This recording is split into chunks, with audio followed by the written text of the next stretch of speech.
we get to look at the physical stuff that everybody automatically thinks about when it comes to gut health. So this is where we start looking at, right, what's actually happening in terms of gut transit time. How long does it take for food to be able to move through your system? Do you have bacterial overgrowths? Do you have fungal overgrowths? Do you have a parasite going on here? Is there something else going on within the cells themselves? Is there intestinal permeability, for example, or leaky gut syndrome? Same thing, just different wording. And if so, where has all of this stuff come from? Because there's a lot that we can do to help that initially. And a lot of the time, particularly if we have an infection or an overgrowth, then there are herbs that we can go in with. There are certain supplements that can help us to get a level of relief that we may need before we can start making changes. So it's, in an ideal world, this whole holistic view works perfectly, and we can start working through things with people and saying, okay, let's change this, let's do that instead. But to be able to make changes in our lives, we need an element of energy. So if, for example, when I was 18, 19, I was overweight with atrocious PMS, clear thyroid issues, completely exhausted all the time, and somebody came to me and said, all right, let's make these mental changes. Let's change the way you think about yourself. Let's change your attitude towards the day. I wouldn't have been able to do very much at all because I didn't have the spare energy to be able to make any of these changes. What I had to do first was treat the physical body and look at what was going in and out of my physical body first, so that I could build up enough energy to then be able to start looking at these other things and make sure that it doesn't happen again further down the line. And I think this is why, circling back to what we were saying at the beginning about people making big changes with parasite infections, I think this is why. I think people have been so low energy for so long and in survival mode in their brain for such a long time. Our limbic system's got this chronic sense of unsafety at all times. It's not going to let us think about the future.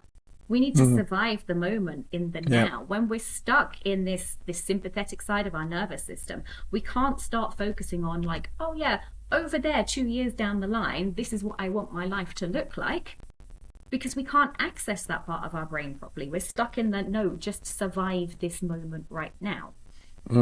And so sometimes what we need to do is go in and clear out some of that and reduce some of that inflammation and be able to help the gut to be able to work properly.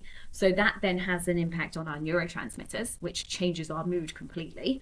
It then also has an impact on our nervous system so that we stop living in this fight or flight mode all of the time. It then also gives us so much more energy. It allows us to absorb more nutrients from our food so we can create more ATP, so our cells work better all the time. And then when we have all of that, we start to generally feel a lot happier anyway.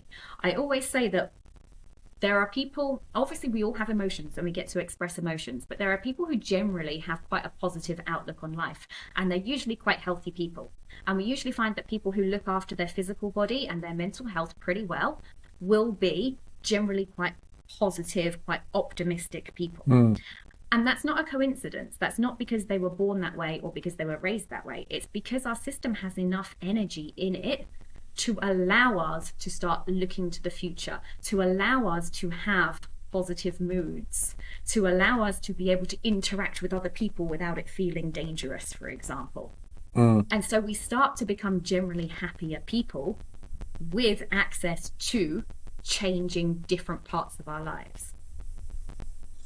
Yeah, the other thing I'll just add to that as well, when you're in a state of fight or flight, it's very difficult to be in a position to even think about helping other people, right? Because again, you're just trying to survive. So when you're trying to survive, you're in fight or flight, you just want to survive, right? You just want to get away from that lion, right? Although you don't, because I know you like lions, but that's another story. Sound gonna die.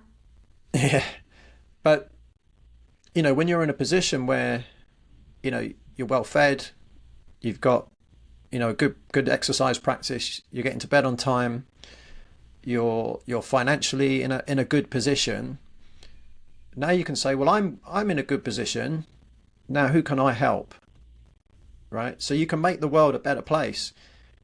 But if you want to make the world a better place, you've got to look after yourself first. Absolutely. And this is what brings us back to the whole boundary issue again, because a lot of people, women in particular, think that they are doing a service to the world by doing everything for everybody else all the time and not looking after ourselves. And actually, we're not. All we're doing is putting out that kind of martyr energy that's full of resentment all the time instead. And we're depleting ourselves from doing it. We're taking away our own sense of power and change. And I'm sure all of us have experienced at some point somebody telling us we should change something. Like, have you ever had somebody who says, oh, you should do this way. You shouldn't be doing that. You should do this. And the instant reaction to that from most of us is, shut up. I didn't ask you. And so we are reluctant to listen to anything that they tell us most of the time, because they've just come in from nowhere and told us that we should change something. However, when we see somebody who is living the life that we want to live, who is embodying everything that is of value to us, and we can look at them and say, that's who I want to be, we automatically go to them and say, how do I do this? What do I do to get there? How can that happen? Because we're inspired rather than because we've been told to do something. And so the best thing we can do to help the rest of the world is do what lights us up.